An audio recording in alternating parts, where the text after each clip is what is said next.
Bismillahirrahmanirrahim. Assalamualaikum warahmatullahi wabarakatuh. Para jamaah al-Asran Fikih Nikah rahimakumullah. Kali ini kita ngaji fikih ya. Kebetulan saya membawa kitab Kasyufatus Saja ataupun kitab Safinatun Najah ya, sama saja. Ini merupakan kalau matannya karangan Syekh Salim bin Sumer, sedangkan kalau syarahnya ini karangan Syekh Nawawi Al-Bantani ya. Baik, bismillahirrahmanirrahim. Bismillah walhamdulillah wassalatu wassalamu ala rasulillah. Faslun utawi kiku fasal sawiji syurutul wudu'i, syarat wudu. Kali ini saya ingin menerangkan syaratnya wudu. Kalau di dalam kitab Safinah ataupun kitab Kasyufatus Saja ini, syaratnya wudu itu asyaratun, ada 10 ya. Nah, syaratnya wudhu itu ada 10 ataupun syaratnya mandi besar. Ini sampai saja ya, bukan hanya diperuntukkan untuk wudhu saja, termasuk juga hadas besar. Mana saja yang 10 itu? Yang pertama al-islamu. Syarat yang pertama itu adalah Islam. Ya. Jadi syaratnya bisa syah wudhu kita, bisa sah wudhu kita itu jika kitanya beragama Islam. Berarti kalau non muslim, kalau misalkan ada yang melakukan berwudu itu gimana? Enggak sah wudunya. Kenapa seperti itu ya? Yang non muslim itu tidak sah wudunya. Fala yasihu min kafirin.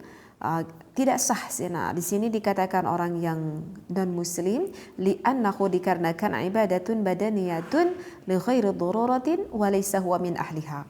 Alasannya itu adalah dikarenakan wudhu itu termasuk ibadah yang bangsa badaniyah. Jadi ibadah zahiriyah, terlihat, tampak terlihat oleh kita. Dan itu li ghairi daruratin, dan itu tidak ada kemudaratan.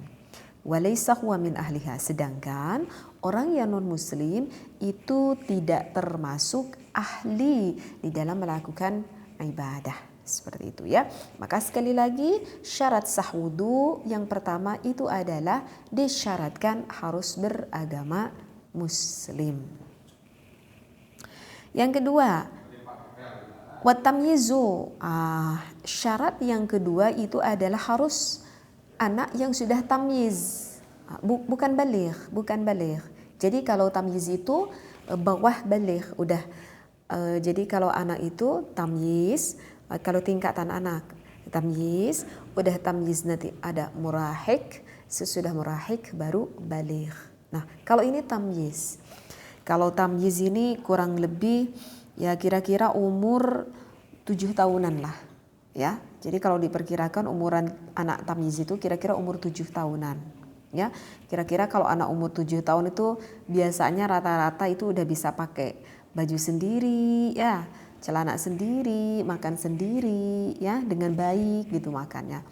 Itu adalah ukuran tamyiz. Fala yasihu wudu. Di sini kalau di dalam syarahnya tidak sah kalau ada anak yang melakukan wudu tetapi belum tamyiz, seperti katiflin, seperti anak kecil di bawah umur 7 tahun berarti ya. Berarti kalau seperti anak PAUD, anak TK itu umurnya masih 4 tahun, masih 5 tahun, berarti itu wudunya belum dikatakan sah. Tetapi bukan berarti kita sebagai ibunya tidak mengajarkan kepada anak sedini mungkin. Tidak apa-apa, meskipun anak kita masih umur 5 tahun, kita ajarkan wudu. Ya, anak kita masih umur 6 tahun, kita ajarkan wudu, kita ajarkan sholat dan hal-hal yang lainnya tentang peribadahan. Ya, meskipun itu hukumnya belum sah, tidak apa-apa. Wa majnunin, dan juga orang yang hilang ingatan. Yang hilang ingatan juga itu tidak sah melakukan wudunya ya. Misalkan seperti orang yang gila, itu tidak sah wudunya. Kemudian wan nuqa'u 'anil haidi wan nifasi. Syarat yang ketiga itu disyaratkan harus bersih dari haid dan juga nifas. Jadi kalau bagi wanita yang sedang haid itu tidak perlu melaksanakan wudu ya. Orang yang sedang nifas juga itu tidak perlu melaksanakan wudu. Di mana wudunya juga toh tidak akan sah. Seperti itu. Jadi aku tidak bisa langgeng wudu dong, tidak apa-apa ya. Kan toh kita sedang mempunyai hadas. Sekarang yang keempatnya, wa amma yamna'u usulal ma'i ilal basyarati. Saya sambungkan ya nomor keempat dengan nomor yang kelima biar menerangkannya itu lebih cepat. Wa amma yamna'u, tidak boleh ada yang mencegah wusulal ma'i, datangnya air, ilal basyarati, terhadap kulit. Kulit yang termasuk anggota wudu ataupun anggota mandi besar. Wa alla yakuna 'alal 'udwi ma yughayyirul ma'a, dan yang kelima tidak boleh ada yang merubahkan terhadap air tersebut dari anggota wudu ataupun anggota mandi besarnya, seperti itu ya. Nah, jadi ketika kita melaksanakan wudu ataupun mandi besar, jadi tidak boleh ada sesuatu jamadat yang merubahkan itu air ataupun yang menghalangi anggota tubuh kita gitu ya, yang kita pakai untuk wudu ataupun untuk mandi besar, berarti seluruh tubuh ya. Kalau mandi besar ada yang menghalangi gitu mengalirnya air seperti itu. Oke, saya kasih contoh aja dari atas ya, dari atas yang kira-kira terbayang gitu ya. Baik, kalau dari atas dari mana? Dari kepala ya, dari kepala. Oke, kalau dari kepala biasanya suka pakai apa? Kalau dari kepala misalkan yang dipakai pewarna rambut ataupun apa, pikok gitu ya, di pikok yang warnanya rambutnya jadi merah, jadi kuning gitu ya, jadi ungu gitu.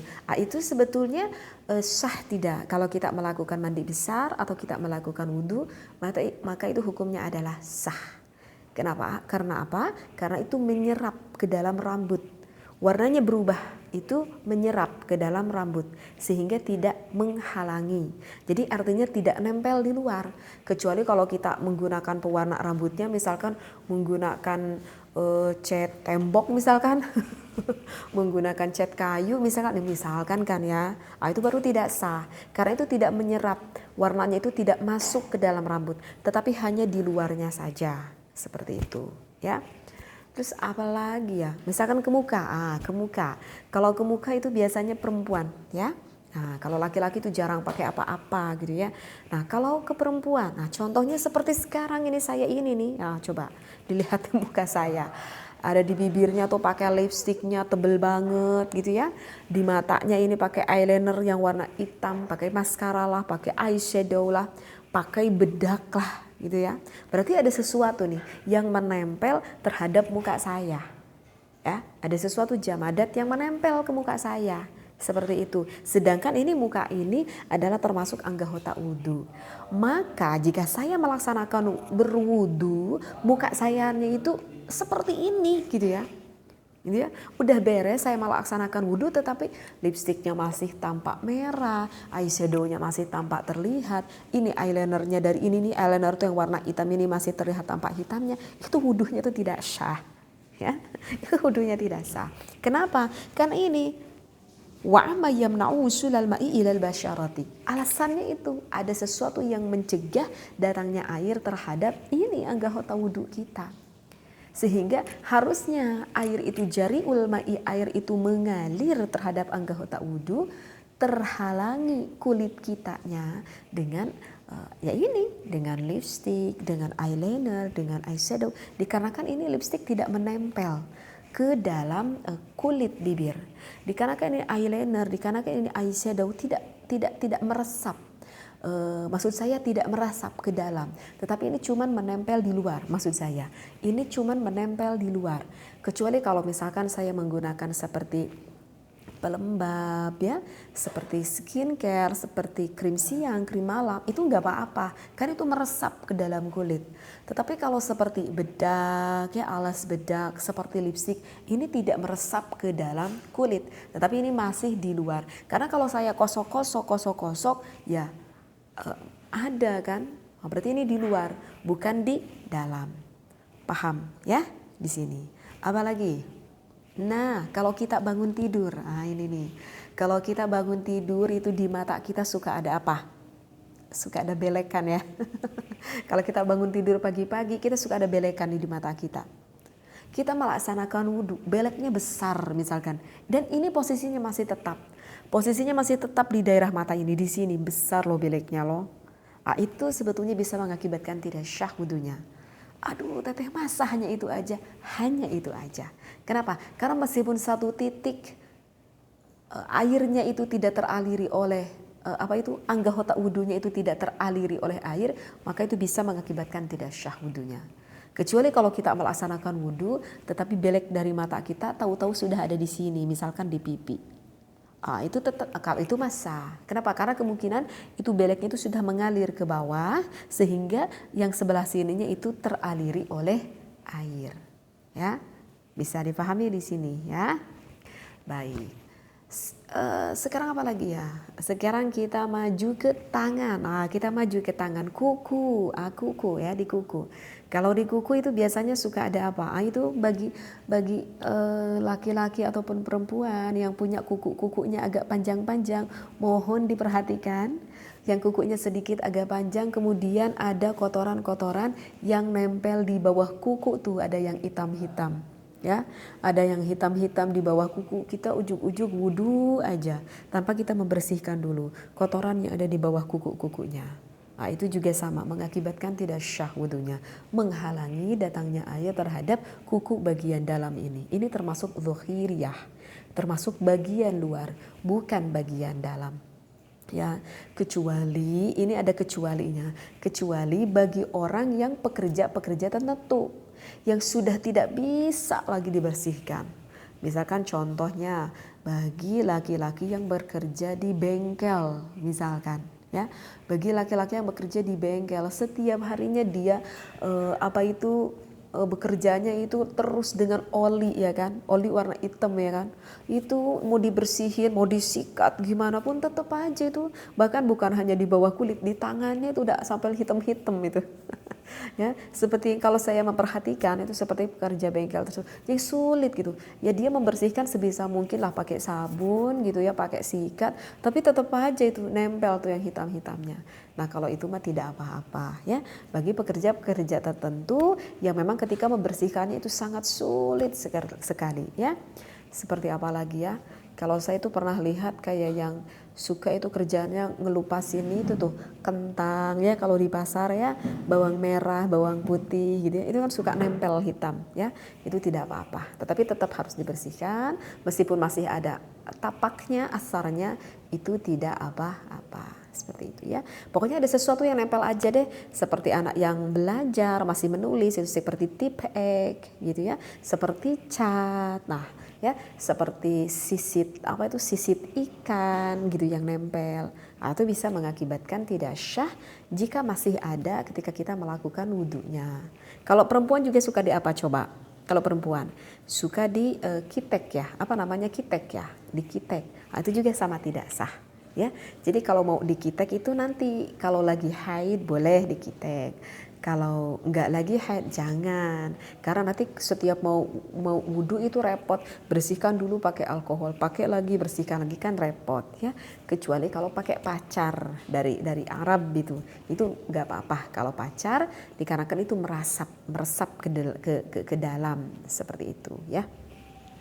Baik, bisa dipahami di sini ya. Nanti ke kaki juga kita bisa bayangin deh, kalau ke kaki itu, tapi kebanyakan kalau ini permasalahan di dalam wudhu itu di kaki loh. Itu ya, kita wudhunya gak terlalu apik, kita wudhunya itu cepet-cepet, rusuh aja kita wudhunya, tanpa kita lihat itu di kaki. Kalau kaki kan kita suka ninjek kemana-mana ya, taunya di bawah kaki itu ada bekas remehnya, ada bekas mehongnya, apa mehong, pokoknya ada kotoran-kotoran kecil gitu ya di bawah kaki.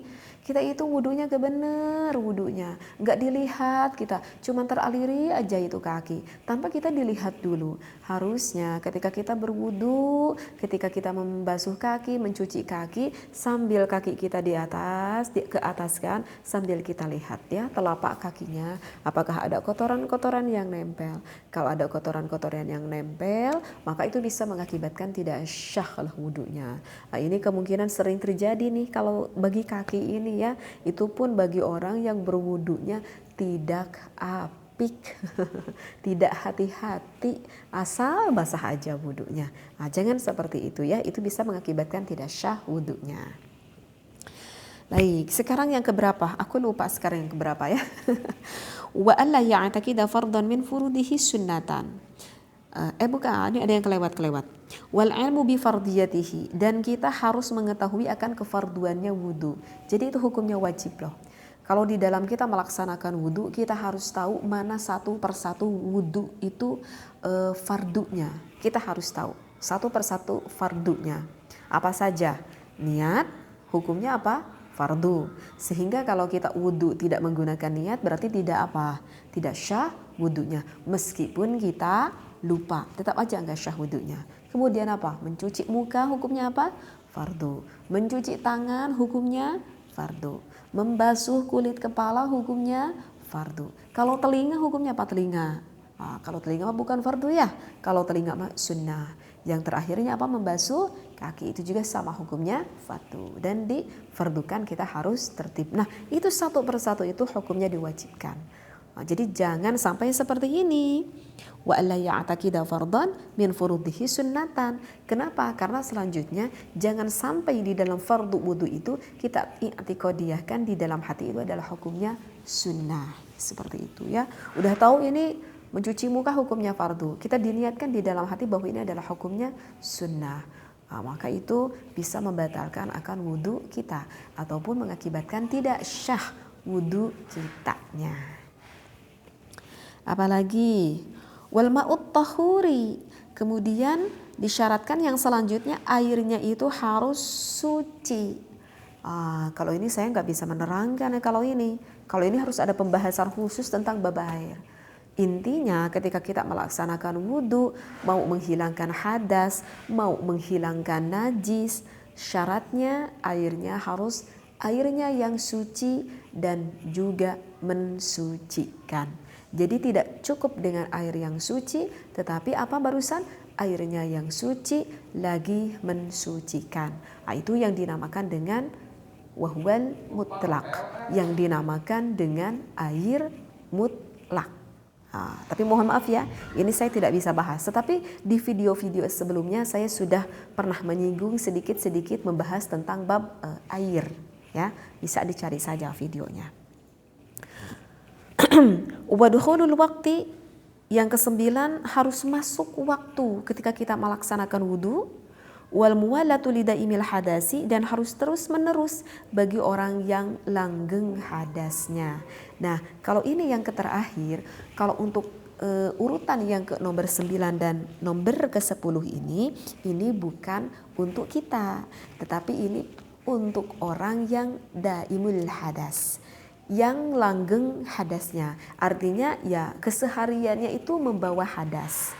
Contohnya seperti apa? Contohnya misal seperti perempuan yang sedang istihadah, ya, bukan haid, tetapi istihadah. Istihadah itu adalah perempuan yang layaknya mengeluarkan darah seperti haid, tetapi bukan dikatakan haid, tetapi dikatakan istihadah, sehingga hukumnya seperti orang yang suci, wajib sholat, wajib ngaji, boleh digauli suami, pokoknya seperti yang suci aja, cuman bedanya mengeluarkan darah. Nah itu yang istihadah tersebut itu termasuk daimul hadas, yang langgeng hadasnya. Ataupun kayak yang udah sepuh, yang punya penyakit larak beser gitu ya, yang pipis terus gak henti-henti, ya pipis sedikit cuman terus saja. Nah itu juga sama, daimul hadas. Nah bagi orang yang daimul hadas disyaratkan ketika hendak mau melakukan wudunya itu harus dukhulul waktu, itu harus sudah masuk waktu. Kalau kita nih ya, kita misalkan mau sholat zuhur, ada zuhurnya jam 12 pas misalkan, kita kan boleh berwudu 10 menit, 15 menit sebelum adzan zuhur, kita kan boleh berwudu bebas, mau jam berapapun, asalkan ketika nanti mau sholat tidak batal, gitu ya kan.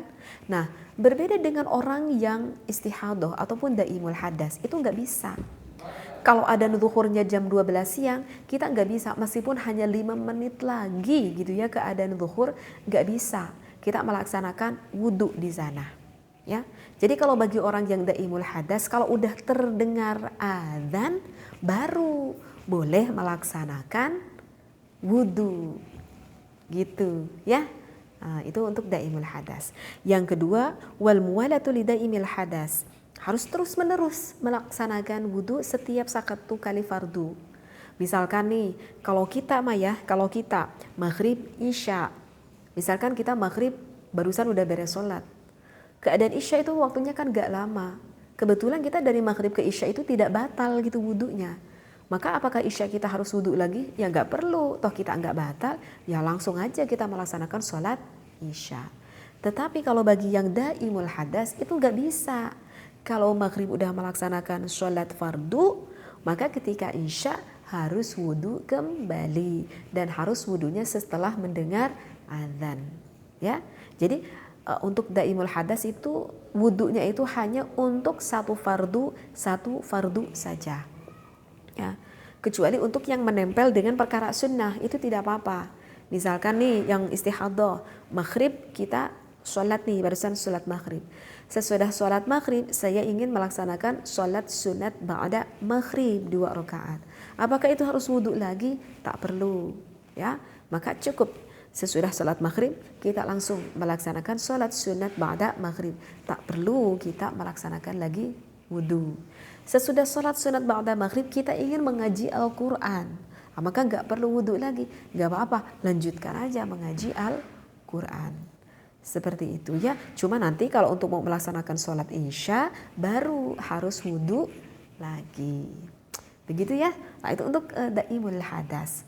Dan apakah nanti sholatnya itu harus diqadha jika yang istihadah itu misalkan udah bersih dari haidnya, maksudnya udah bersih dari istihadahnya, udah bersih nggak keluar lagi darah, apakah sholatnya yang kemarin ketika istihadah itu harus diqadha? Maka jawabnya itu tidak perlu diqadha. Cuman untuk salah satu ini contoh yang istihadah, saya tidak bisa menerangkan lebih jauh ya. Karena ini harus khusus pembahasan tentang istihadah. Karena bagi orang yang istihadah, cara berwudunya, cara membersihkan maaf kemaluannya itu ada tata caranya. Tetapi insya Allah lain waktu saya akan terangkan, wabil khusus menerangkan tentang bab istihadah dan bagaimana cara pembersihan dan niat-niatnya ada itu diatur di dalam ilmu fikih. Mudah-mudahan syarat wudu yang saya terangkan ini, yang saya ambil referensi di dalam kitab Sabinah, mudah-mudahan bermanfaat. Wallahu a'lam. Wassalamualaikum warahmatullahi wabarakatuh.